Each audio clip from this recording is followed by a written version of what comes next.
Bonsoir à toutes et à tous. Merci de prendre le rendez-vous de ce journal de 19h30 sur Canal 3 Bénin. Voici les principaux titres de l'actualité béninoise ce soir. L'orée d'une nouvelle année s'accompagne toujours des souhaits et vœux. Comme il est de coutume, l'année 2025 ne fera pas exception à cette norme de bienséance sociétale à laquelle s'adonnent les hommes. Quel est le sens et la portée de ces vœux formulés? Une équipe de notre rédaction s'est intéressée à la question. Plus de détails dans ce journal. Réception provisoire des ouvrages dans le cadre du programme d'assainissement pluvial de Cotonou. Après 29 mois de travaux sur les différents chantiers ouverts, le lot financé par la Banque européenne d'investissement est terminé pour le bonheur des populations du 6e arrondissement de Cotonou. Et puis, cérémonie de remise de prix aux lauréats du concours général de mathématiques et de sciences physiques. L'initiative qui émane du gouvernement vise à valoriser les matières scientifiques. Imette Hélène Amoussou nous en dira davantage dans ce journal. On est ensemble pour une demi-heure environ. Soyez les bienvenus. L'actualité oblige. On démarre donc par la page des fêtes de ce journal. Bonne fête et heureuse année, succès et prospérité sont entre autres les messages et souhaits qui circulent sur les messageries ou formulés ici et là le jour de l'an. Quel est donc le sens et la portée de ces vœux formulés? Une équipe de notre rédaction s'est intéressée à la question. Voici ce qu'elle nous propose. C'est plus qu'une tradition dans les habitudes des hommes sur tous les continents dans le monde entier. Ils remplissent à chaque nouvelle année leur devoir ou obligation de formuler des vœux du nouvel an à l'endroit de leurs proches et autres personnes.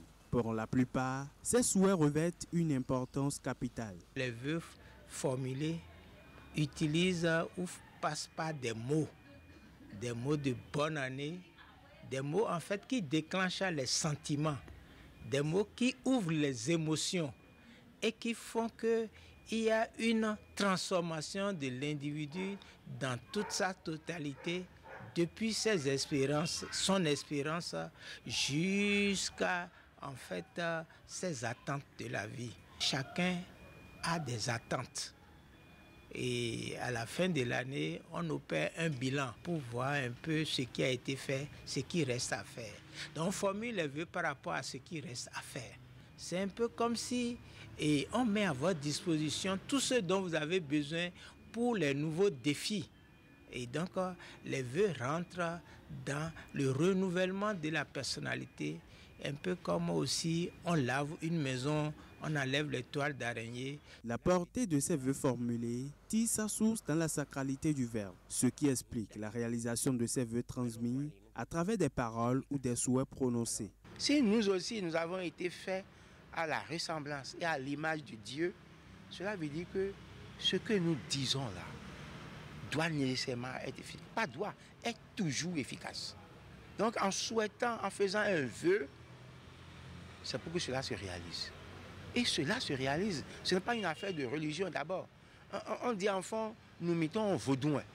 Cela veut dire que avant que nous ouvrions la bouche pour dire quelque chose, qu'il faut tourner 3 fois sa langue, parce que quand tu as dit, ça va arriver. La parole est efficace, le verbe est efficace. Et quand on y croit, c'est davantage efficace. Quand on parle du sens de ces vœux exprimés, les perceptions sont diverses. Les vœux que nous formulons, il faut tenir compte des attitudes de la personne avant de lui faire des souhaits. Parfois, nous formulons des vœux à certaines personnes, mais en fin de compte, on dirait des malédictions pour ces personnes. On leur souhaite bonheur, mais ce sont les peines qu'elles traînent toujours.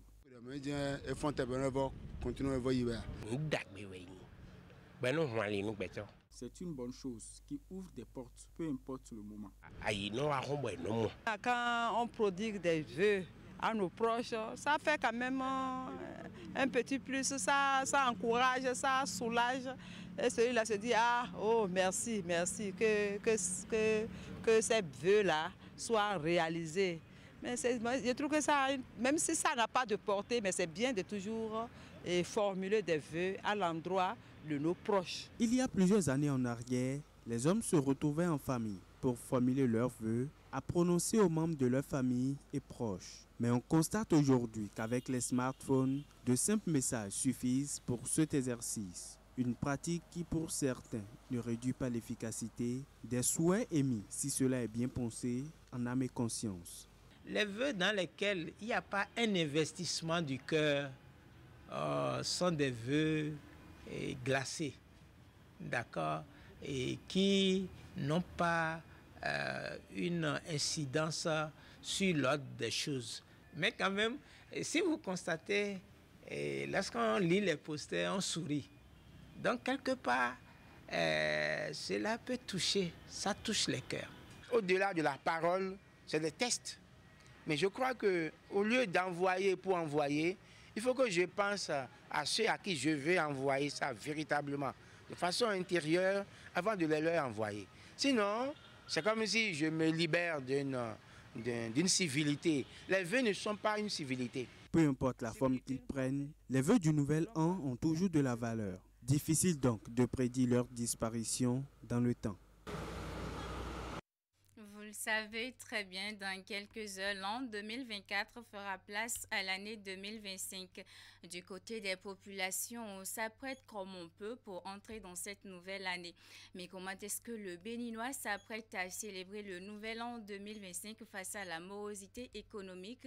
Une équipe de la rédaction de Canal 3 Bénin a effectué une descente dans le marché d'Antokpa à quelques heures de la fête pour en savoir davantage sur les préparatifs au niveau des populations. Suivez plutôt.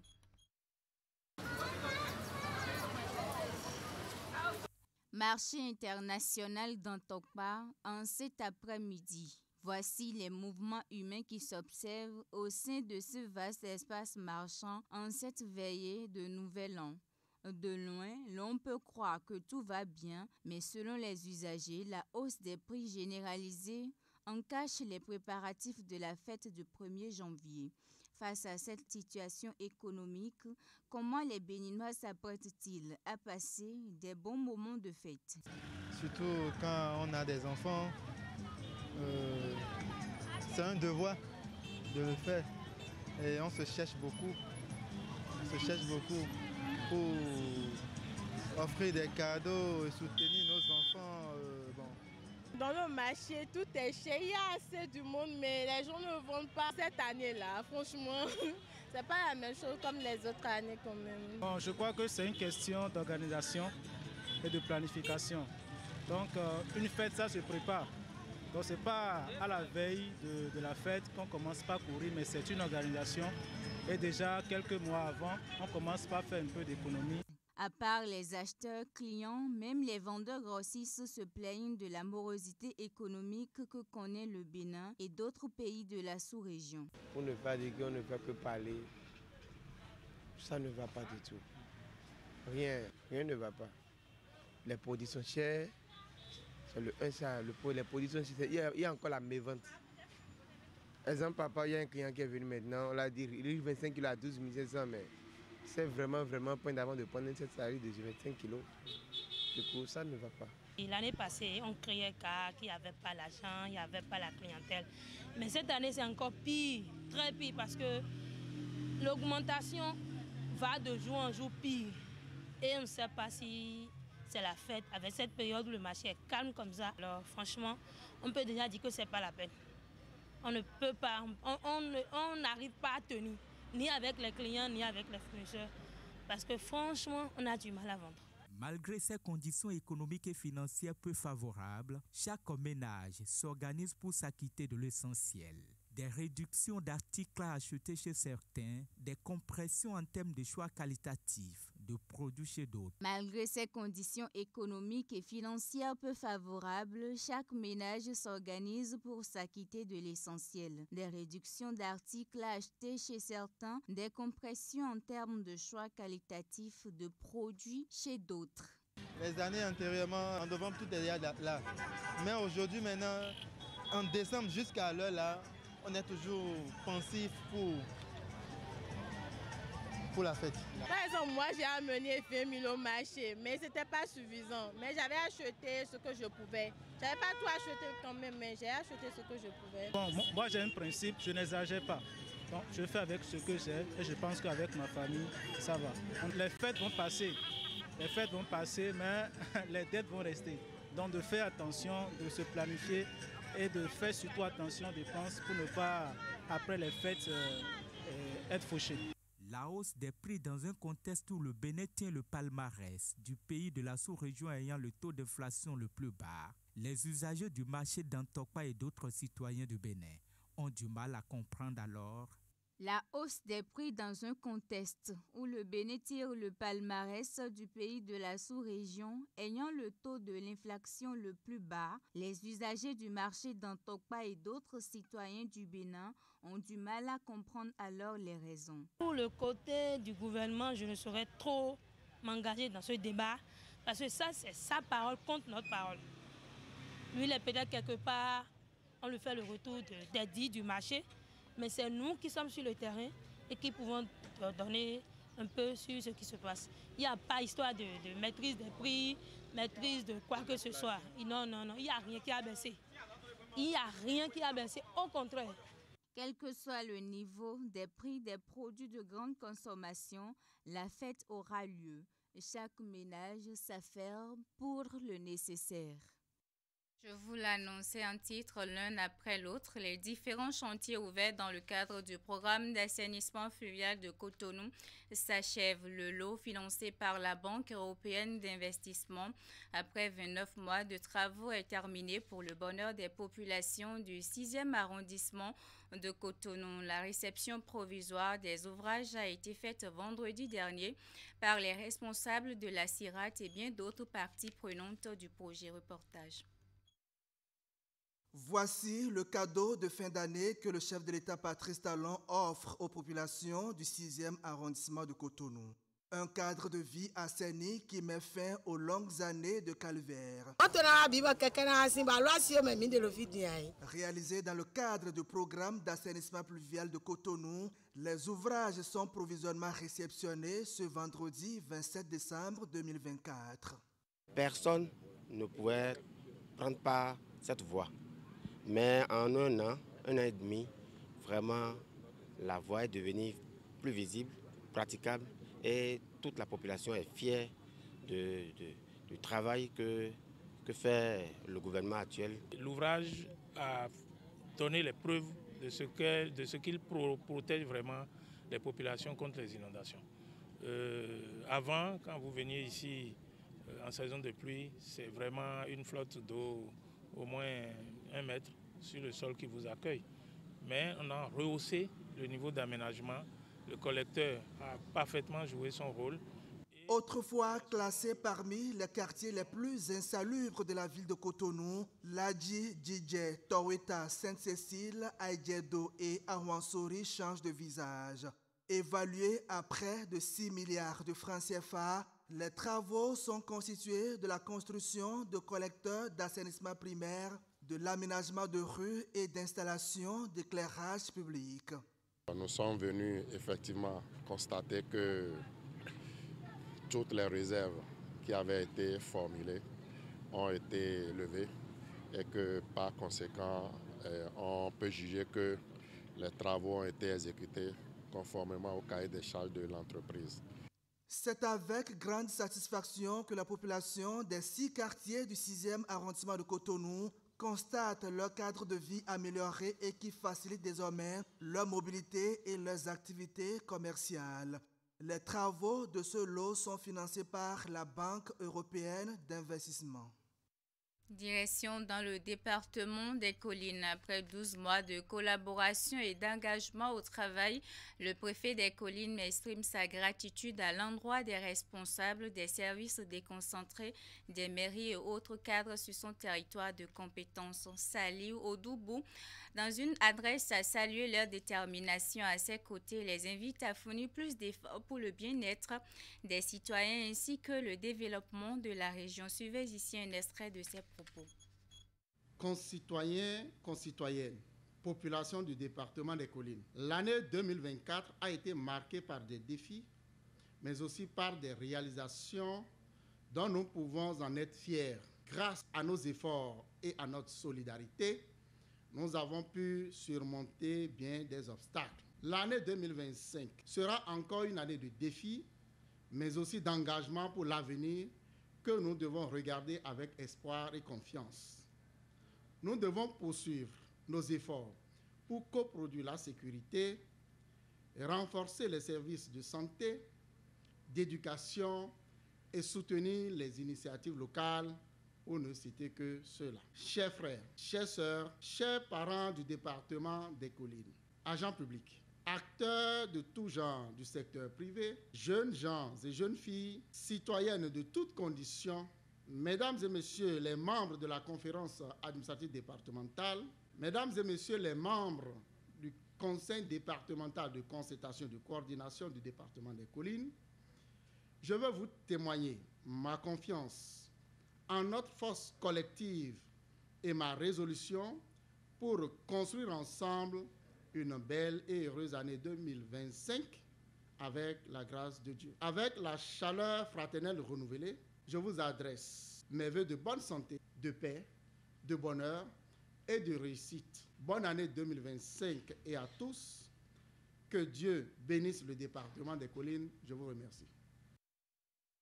Le Centre national de sécurité routière de la zone nord lance une campagne de sensibilisation en cette fin d'année visant à réduire les accidents de la route. L'objectif est d'encourager les usagers à adopter des comportements plus sûrs, à respecter le code de la route et à être particulièrement vigilants pendant la période des fêtes. Le but ultime est d'atteindre 0 cas d'accident en cette fin d'année et de sauver des vies. Epiphane Chabi et Socrate Anantoli.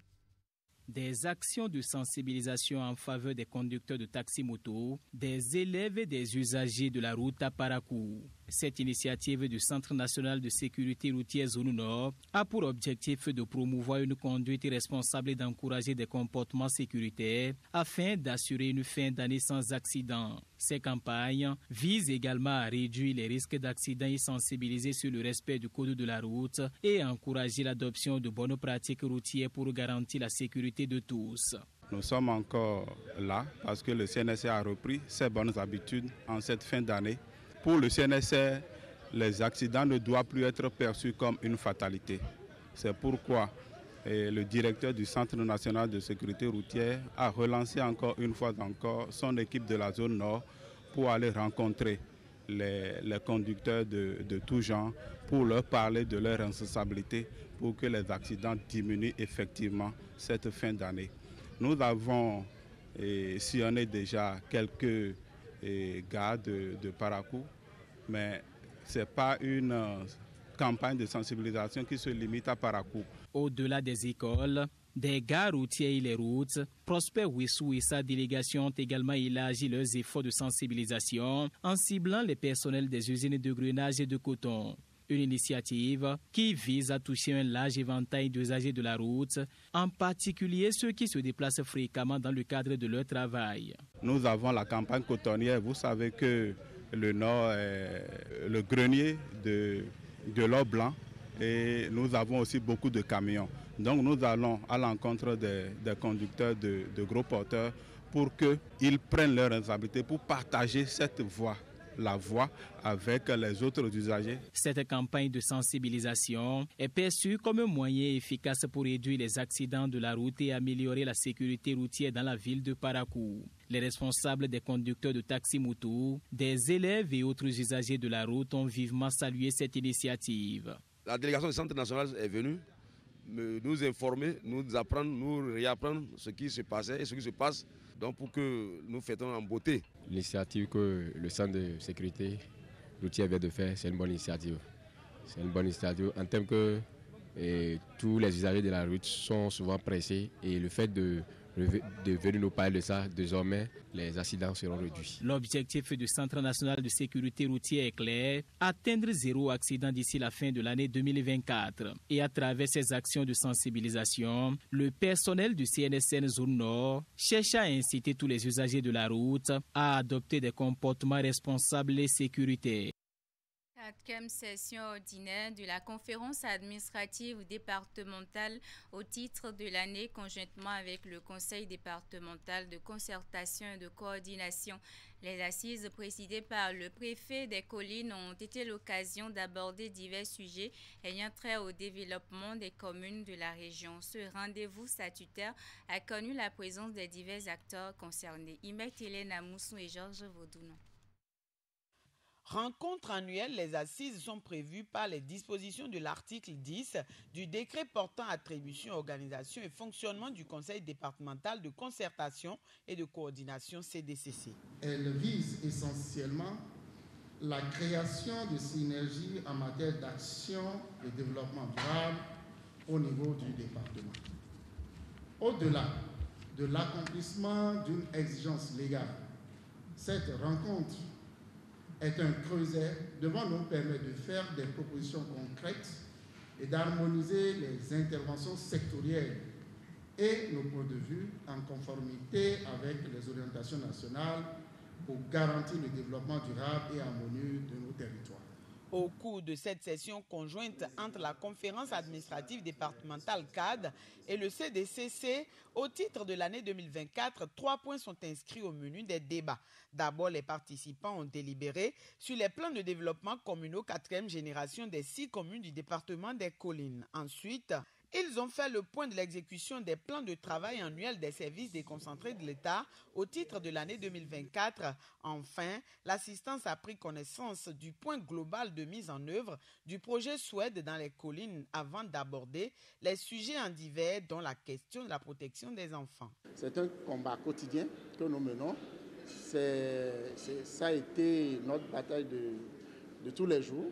Et vous allez vous rendre compte que les actions, quoique minimes pour le moment, sont quand même en passe d'être reconnues, saluées par tous, parce que le cadre de concertation au niveau du département en ce qui concerne la protection des enfants se met en place et travaille résolument pour la protection effective des droits des enfants dans notre département. Et c'est ce que nous avons l'habitude de faire, c'est ce que nous sommes en train de faire également. Tout en saluant l'engagement des directeurs et responsables des services déconcentrés, Saliou Odoubou a également remercié les maires, les secrétaires exécutifs ainsi que les conseillers communaux qui n'ont ménagé aucun effort pour l'élaboration des PDC. Il a aussi reconnu le leadership de l'équipe dirigeante du groupement intercommunal des Collines dans la conduite des différentes phases d'élaboration des différents documents de politique, de stratégie, puis de planification. Son pieux vœu est que le cap soit maintenu afin que les objectifs soient atteints. Direction dans le département du Mono. Là-bas, le gouvernement apporte un appui logistique au système sanitaire. Il s'agit des ambulances acquises au profit des 2 zones sanitaires du département et le matériel roulant a été réceptionné en milieu de semaine à Lokossa, Nassi Salose et Florando. La sirène retentit pour entonner le requiem aux références d'Ardivici dans le département du Mono. Le parc automobile des 2 zones sanitaires du département s'élargit désormais de 8 ambulances, du matériel roulant acquis par l'État béninois pour répondre à un passé douloureux. Le CAD Mono, son ambulance, un véhicule immatriculé AV. Vous comprenez donc qu'il est amorti depuis plusieurs années. Et il n'y a pas cette semaine où l'hôpital ne sollicite pas la zone sanitaire Lokossa à Thiémé pour le transport de ses patients vers Cotonou. Parfois, c'est les taxis que nous utilisons pour pouvoir transporter ces patients vers Cotonou. Des difficultés qui, désormais, relèveront d'un souvenir lointain.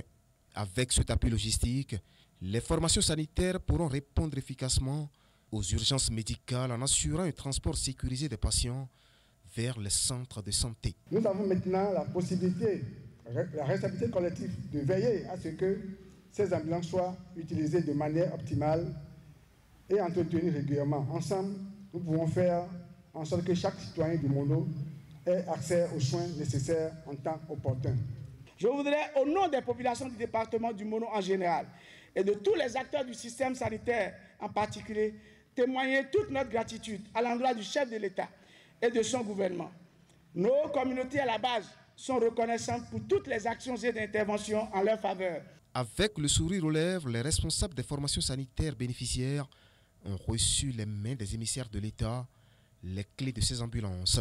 Dans le département du Mono, il y a la zone sanitaire Commun Grand Popo Bopa et la zone sanitaire Lokosa à Tiémé. On revient à Cotonou qui a abrité vendredi 27 décembre 2024 un atelier de haut niveau sur la ratification des conventions 129 et 189 de l'Organisation internationale du travail.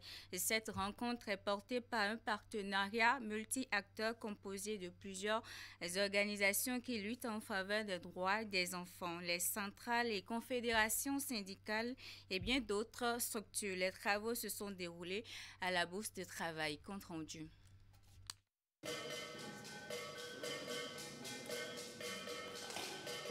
Cette mise en scène démontre à suffisance les travaux forcés auxquels les petits-enfants sont soumis dans divers ménages.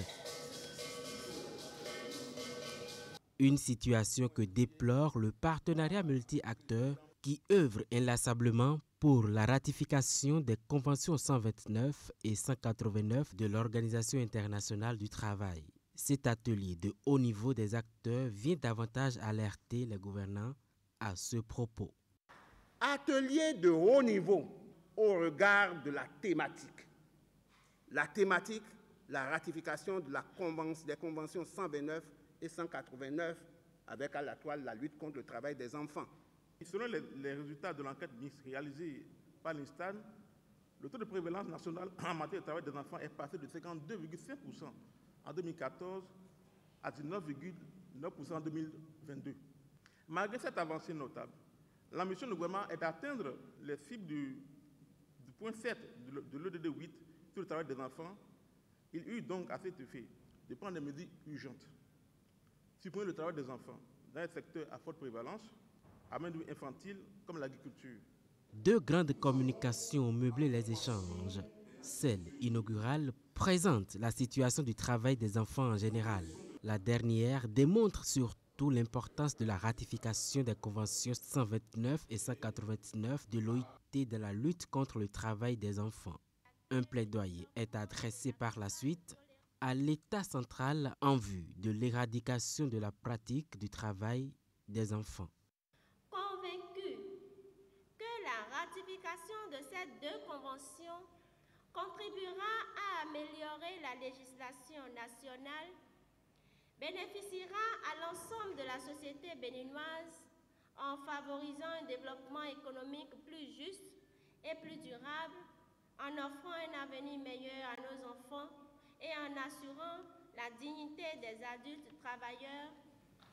Je voudrais juste attirer notre attention là-dessus. C'est le gouvernement qui ratifie, mais c'est le Parlement qui autorise la ratification. Il est très clair que quand ces projets viendront à l'Assemblée nationale, il ne va y avoir aucune résistance, a priori, puisqu'il s'agit de nos enfants. Nous attendons le gouvernement par rapport à cela.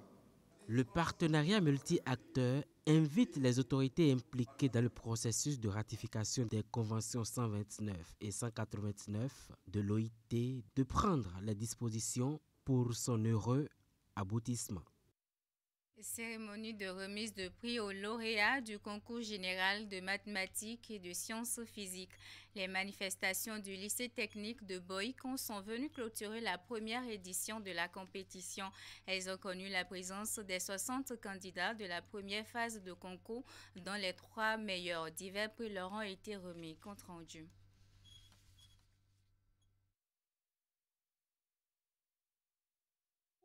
De mathématiques et de sciences physiques, la compétition a connu son épilogue avec cette remise de prix aux lauréats, 60 au total, dont les 3 meilleurs. Ils ont été retenus à l'issue des diverses phases, dont celle départementale, ayant connu la participation de 435 candidats provenant de 171 établissements publics et privés sur toute l'étendue du territoire national. À vous, chers lauréats, je voudrais adresser mes vives félicitations. Vous avez relevé les défis que constituent les 3 épreuves dans lesquelles vous avez composé, à savoir les mathématiques, la physique, chimie, technologie et les travaux pratiques de physique et chimie. Vous vous êtes distingué parmi des centaines de candidats dès la phase départementale. Aux 3 meilleurs d'entre vous qui seront particulièrement récompensés aujourd'hui, je tiens à dire que ces prix sont le symbole de notre fierté et de notre confiance en votre potentiel. Cadre de célébration de l'excellence à travers la promotion des sciences mathématiques et physiques. La cérémonie marque une étape importante dans un processus engagé en vue de la valorisation des matières scientifiques.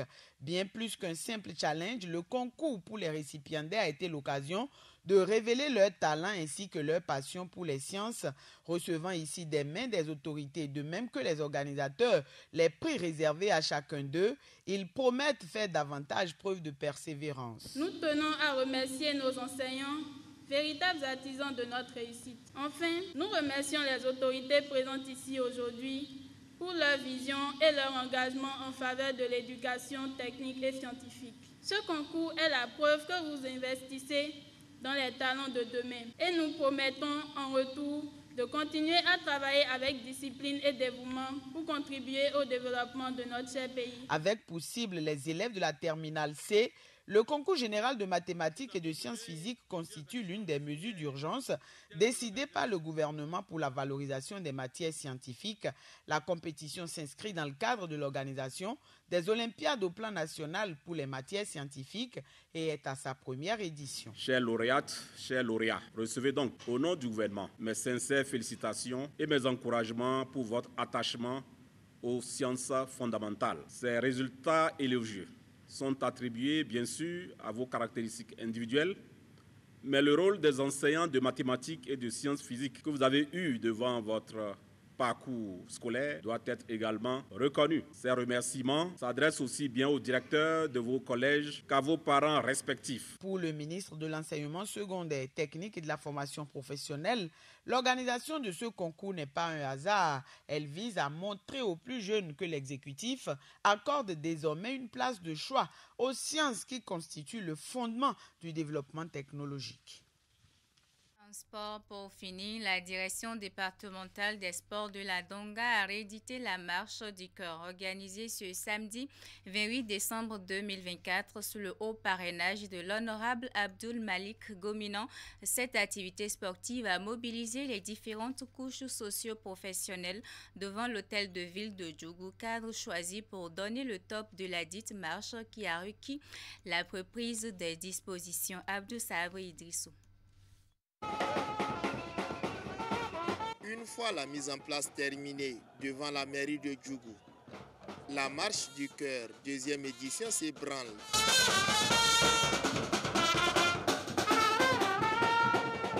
Timide démarrage au son de la fanfare et des tam-tams.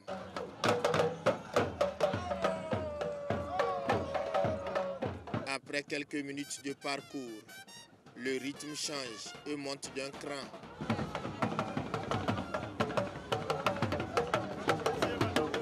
Accélération des pas. L'engouement et l'enthousiasme caractérisent cette activité sportive. Nous marchons pour la santé, la santé du corps. Nous remercions les organisateurs qui ont initié cette édition. Au-delà de son caractère bienfaisant pour l'organisme humain, cette marche favorise également le brassage armée-nation. Arrêt stratégique au carrefour Étoile Rouge de Djougou pour une séance d'exercice physique.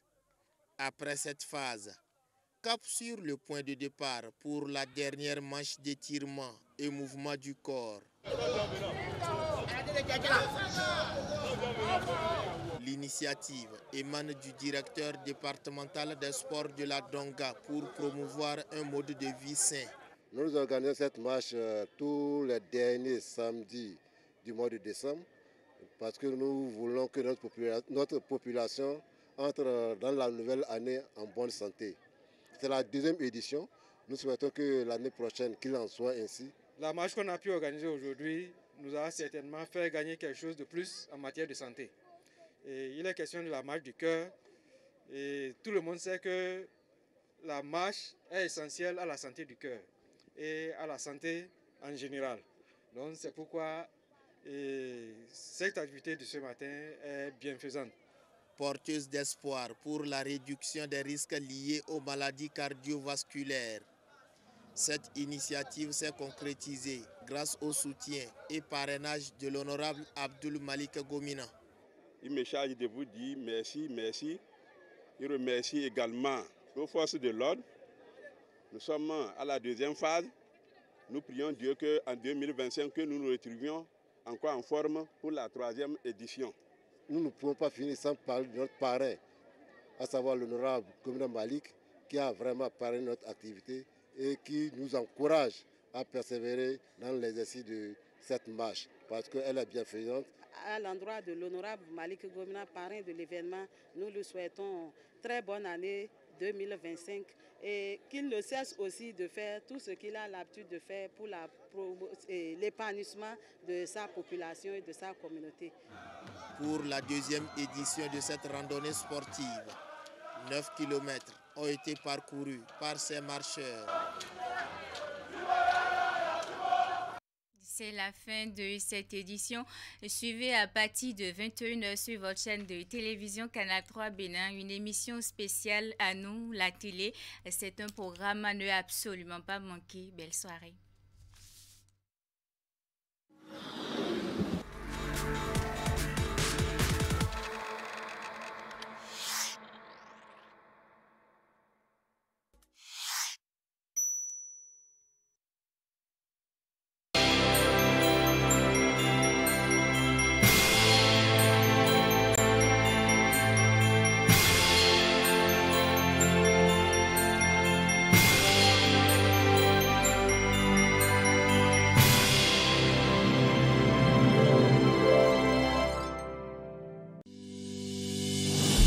Bonjour à toutes et à tous et bienvenue à cette session d'information. Au sommaire de votre bulletin d'information, le message du ministre de l'Intérieur et de la Sécurité publique s'articule autour du thème stabilité et cohésion sociale. International célèbre le 7 juin de chaque année. Ainsi s'achève ce bulletin d'information. Prenez le rendez-vous tout à l'heure à 13h pour la grande édition.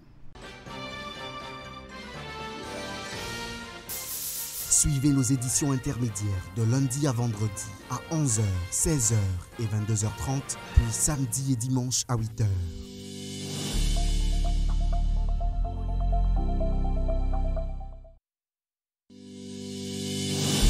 Il est 13h, mesdames et messieurs, bonjour. Heureux de vous savoir nombreux au rendez-vous de cette session d'information. Pour commencer, nous allons prendre la direction de l'Assemblée nationale.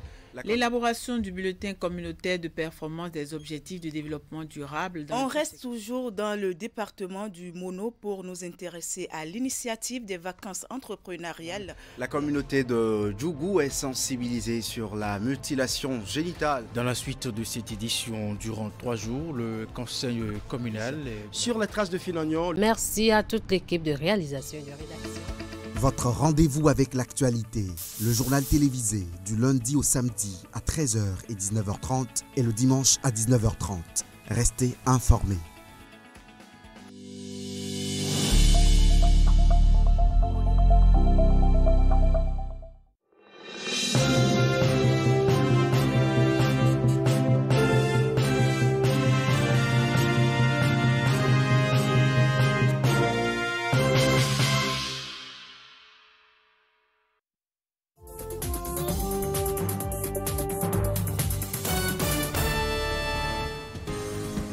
Cette semaine, dans Carnet de santé, nous aurons quelques informations sur l'impact positif du rire sur votre bien-être. Et au Nigeria, une bénévole consacre son temps au bien-être des communautés dans des zones difficiles d'accès. De plus, une chirurgienne bordelaise utilise le son unique de sa voix pour réconforter ses patients. C'est dans cette édition de Carnet de santé.